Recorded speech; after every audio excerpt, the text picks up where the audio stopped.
and then we had a hearing on Monday, and we went to court and we explained to the judge what was going on and how this was all working, and fortunately the judge was fair and he was kind and he was sympathetic, and he said, you know what, no, you can't stop their sale, keep it going. 4 years, fans watched two men build something that felt bigger than a television show.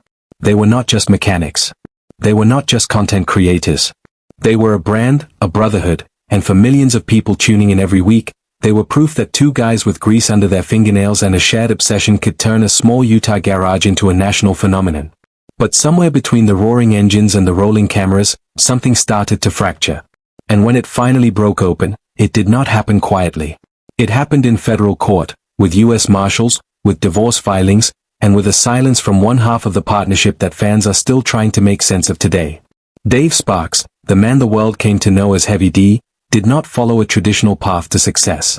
According to his publicly available biography, he left Weber State University after a single semester, not because he failed, but because the classroom never matched the pull he felt toward engines, torque, and mechanical problem solving. That restlessness would define him. It would eventually become his greatest strength and, in ways nobody could have predicted, a factor in some of the most serious legal exposure of his life. But before any of that unfolded, there was a meeting that changed everything. At a church singles event in Utah, Dave Sparks walked into the same room as Dave Kiley, the man who would become known to millions as Diesel Dave. By almost every account, the connection between them was immediate. They were not making small talk about the weather. They were talking about trucks, about builds, about pushing diesel engines past every reasonable limit. That kind of shared obsession does not produce casual friendships. It produces partnerships, and that is exactly what they became. Not long after that night, the two of them opened a repair shop together in Woods Cross, Utah. No investors. No television deals. No guarantee that anyone outside their own circles would ever care what they were building. Just two men, a shared vision, and enough mechanical ambition to fill a shop floor. What happened next followed the kind of organic trajectory that looks inevitable in hindsight but feels impossible in the moment. They started filming what they were doing, according to the documented history of the show's development. Simple uploads at first. Builds caught on camera. Trucks doing things trucks had no business doing. The audience grew, slowly and then rapidly, and the attention eventually landed on the Discovery Channel. By January 2016, Diesel Brothers had officially debuted on television, and the garage operation in Woods Cross became a brand that households across the country recognized. The show ran for 7 seasons, an unusually strong run for a reality program in its category, and throughout that time Heavy D and Diesel Dave projected the kind of chemistry that looked completely effortless from the outside.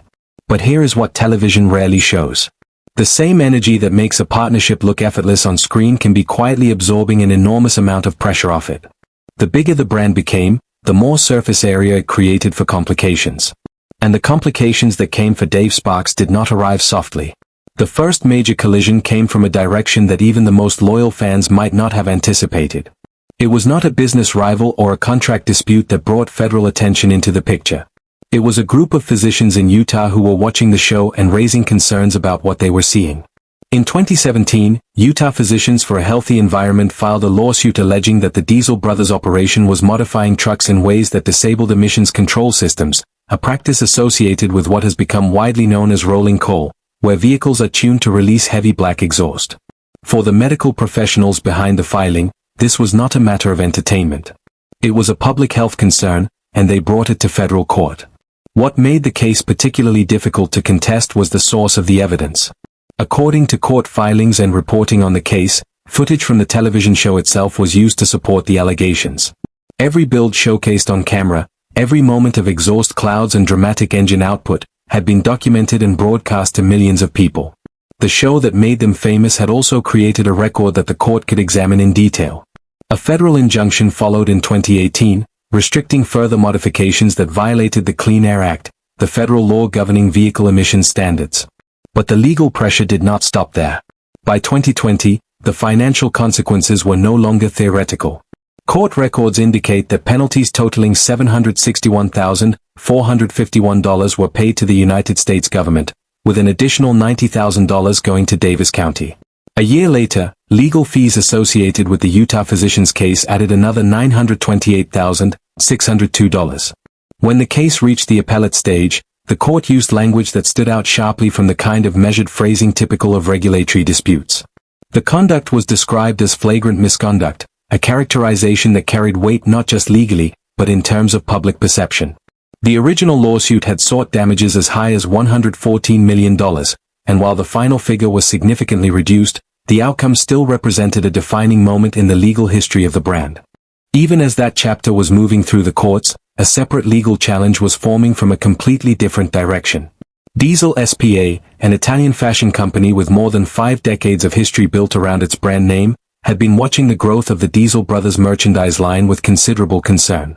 The product line, marketed under the name Diesel Power Gear, had been expanding alongside the popularity of the show, selling clothing and branded items to a fan base that was growing year over year.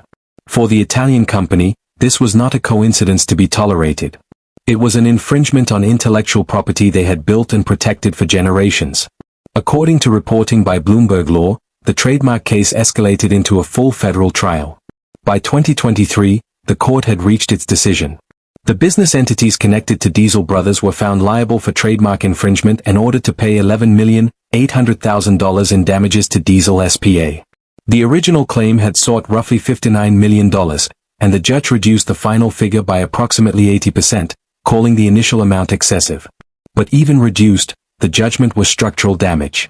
When that number was added to the earlier environmental penalties and legal fees, media reporting began placing the total legal exposure at roughly $13 million. 2 separate cases, 2 separate areas of law, both arriving at the same destination. What followed in October 2025 was the moment everything became visible to the public at once. Heavy D appeared on camera discussing a large-scale restructuring of assets, presenting what looked to viewers like a business pivot or inventory clearance. According to video coverage and subsequent reporting on the sale, fans initially interpreted it as exactly that, just another move from a brand that had always operated with a certain theatrical scale.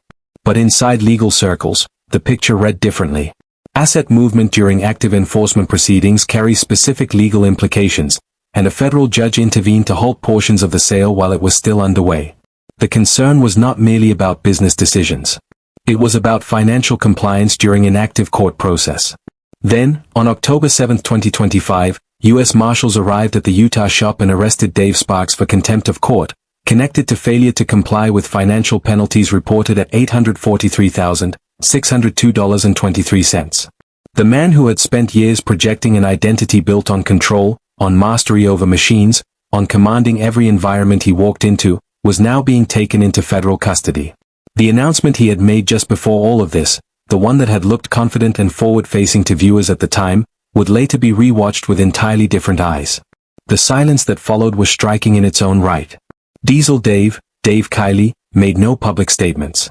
There were no joint appearances, no explanations from either side, no continuation of the visible chemistry that had defined them professionally for nearly a decade.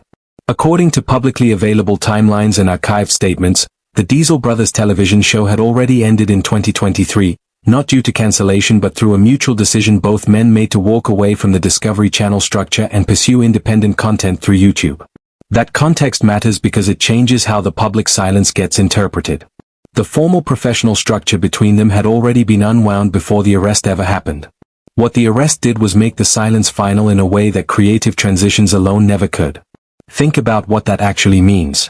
2 people whose entire public identity was constructed around being inseparable, around sharing the same frame on camera, the same energy, the same vision, ended up separated not by a dramatic falling out but by the accumulated weight of legal proceedings, financial pressure, and the kind of institutional consequence that neither a television show nor a garage friendship ever fully prepares you for. The end of their public partnership did not come with a confrontation. It came with courthouse filings and federal enforcement. 5 months after the arrest, in March 2026, the personal dimension of the collapse became public. Ashley Sparks filed for divorce, according to TMZ reporting published on March 11, 2026, and the timing placed that filing in direct proximity to everything else that had been unfolding. The arrest in October. The legal pressure that had been building for years before that. The shrinking of the empire that had once looked unconquerable. And now, in early 2026, the personal structure around Dave Sparks was giving way in the same compressed time frame as everything else. Not spread across years. Not a gradual unraveling. A sequence of events hitting the same foundation from different angles, each one close enough to the last that the gaps between them almost disappear. What makes this story harder to simply categorize as a fall from grace is what was happening in parallel to all of it. Before the arrest, before the most acute phase of the legal pressure, Heavy D had been moving in a direction that looked nothing like the identity he had built his career on. In February 2024, he acquired rights connected to the cancelled Nikola Badger project, a hydrogen electric pickup concept that Nikola Corporation had developed and then shelved when the company shut it down. Those rights became the foundation for EMBBR Motors, a venture focused on hydrogen and electric vehicle development. The man once synonymous with diesel smoke and modified exhaust systems was now positioning himself inside clean energy innovation. The contrast is difficult to ignore without sitting with it for a moment. Rolling coal had been central to his brand, his legal exposure, and his public persona for years. Now he was building around zero-emission technology. Whether that represents genuine conviction, strategic repositioning, or some combination of both is not something anyone outside the room can say with certainty.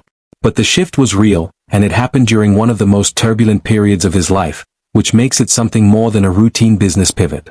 Meanwhile, Dave Kiley continued down the road they had originally built together. According to Monster Jam coverage and documentation of vehicle appearances, Diesel Dave was still driving the Brodozer into 2026, powered by a Cat C13 engine, still performing for live audiences, still carrying the diesel performance identity that had defined both of them during their years on television. The two halves of what had once been a single brand were now moving in opposite directions, one reaching toward the future of energy technology and the other staying rooted in the culture where it all began. Laid out in sequence, what happened to the Diesel Brothers brand over the span of roughly 8 years is not simply a story of legal trouble or personal failure. It is something more specific than that. It is the story of what happens when an identity built on extremes runs directly into the systems designed to contain those extremes, and what gets left behind when the collision finally comes to rest. The emissions case, the trademark judgment, the contempt arrest, the divorce, the silence from the other half of the partnership, these did not happen randomly or in isolation. They followed from choices made at the height of success, when the brand was large enough to attract scrutiny but perhaps not structured carefully enough to survive it. The question that lingers, the one that does not resolve cleanly no matter how many court records you read, is what any of this actually means for what comes next. Heavy D is attempting to rebuild in a space that sits at the opposite end of the spectrum from where he became famous. That is either a profound reinvention or the most ironic second act in the history of automotive culture, depending on where you stand. Diesel Dave is still driving the machine that carries both their names and its cultural DNA, performing in front of crowds who remember what it looked like when they were doing it together. And somewhere in the space between those two trajectories sits everything that two guys at a church singles event in Utah could never have imagined the night they started talking about engines and realized they were looking at someone who understood exactly what